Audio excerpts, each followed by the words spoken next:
So just in time for the holidays, K-Lab has released 2 packages of items that are now available for purchase. The Powerup Pack and the Character Pack. In today's video, we will look at what these packs contain, discuss whether or not they are good values, and most importantly, we'll talk about what these new packages mean for the direction of Bleach Brave Souls. Please keep in mind that I'm not going to discuss whether or not I think K-Lab's prices are too high, as that topic is beyond the scope of this video. That being said, let's get right into it. First off, we have the Powerup Pack, which can be purchased for $3.99 US currency. It contains 25 Spirit Orbs, 1 Hogyoku, 100 of every large jewel, 400 of every medium jewel, 2,000 of every small jewel, 50 of every crystal, 200 of every medium crystal, and 1,000 of every small crystal. In comparison, a pack of 25 orbs alone would cost you the same price. So relative to the normal cost of Spirit Orbs, the Powerup Pack is an amazing deal. The amount of jewels and crystals that are included would take most average players quite a considerable amount of time and soul tickets to acquire. As a side benefit, you would then be free to use your soul tickets to play other, more lucrative events. As we all know, having to grind crystals, jewels, and Hogyokus takes time away from playing raids, special events, leveling characters, grinding frenzies, and other in-game tasks. So is it a good value? Absolutely. You get the same amount of orbs that you would at this price point, and you get a truckload of resources, which translates directly into time saved. Now let's take a look at the second item available for purchase, the Character Pack. For $23.99 US currency, you get a 5-star Visored Ichigo, 168 Spirit Orbs, 3 Hogyokus, and 10 of every large, medium, and small crystal and jewel. Also, it's important to note that the 5-star character will be delivered fully ascended and at level 80. You'll still need to ascend him once you evolve him to 6-star, however. Again, the question is this a good value? Well, if we compare the Character Pack to the normal Spirit Orb purchase price, you can see that you get almost the exact same amount of orbs. However, the Character Pack includes all of the extra items I mentioned before, most notably the 5-star Ascended character and the 3 Hogyokus, the value of which cannot be underestimated. Even if you already have this character at 6-star fully maxed out, this is a good value for the Spirit Orbs and the Hogyokus alone.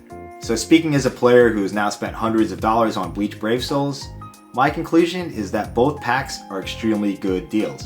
But what does this type of purchasable content mean for the game? Should we consider Bleach Brave Souls pay to win now? At this point in time, I would still say no. The label pay to win implies that I would be able to purchase items that are not available for free-to-play players. And this is simply not the case, as everything available in these item packages is obtainable by free-to-play players.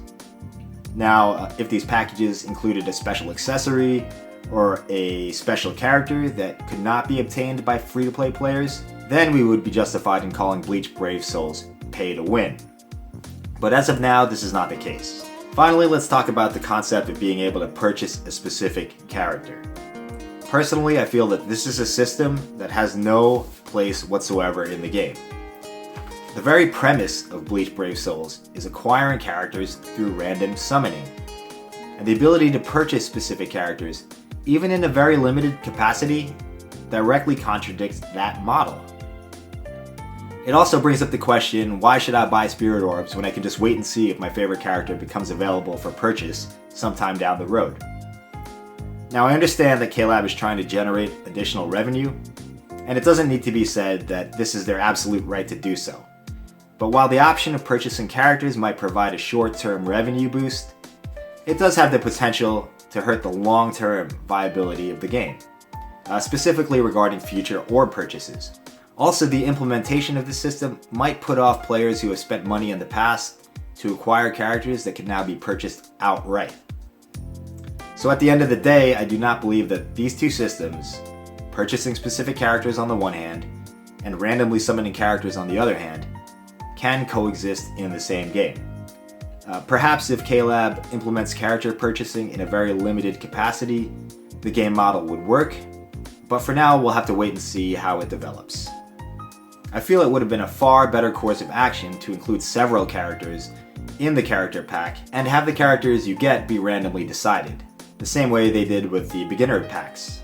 That way you still retain an element of RNG. And for those who might get duplicate characters, the Spirit Orbs and the Hogyokus would still be an adequate consolation. Basically, the way I would approach it is to look at the character pack as you're buying Spirit Orbs and they're throwing in a free character. But these are just my opinions. Feel free to let me know yours in the comments below. Do you like the idea of purchasing characters, or could it potentially break the game? That's all I have, everyone. Thanks for listening, and I'll see you in the next video. Bye bye.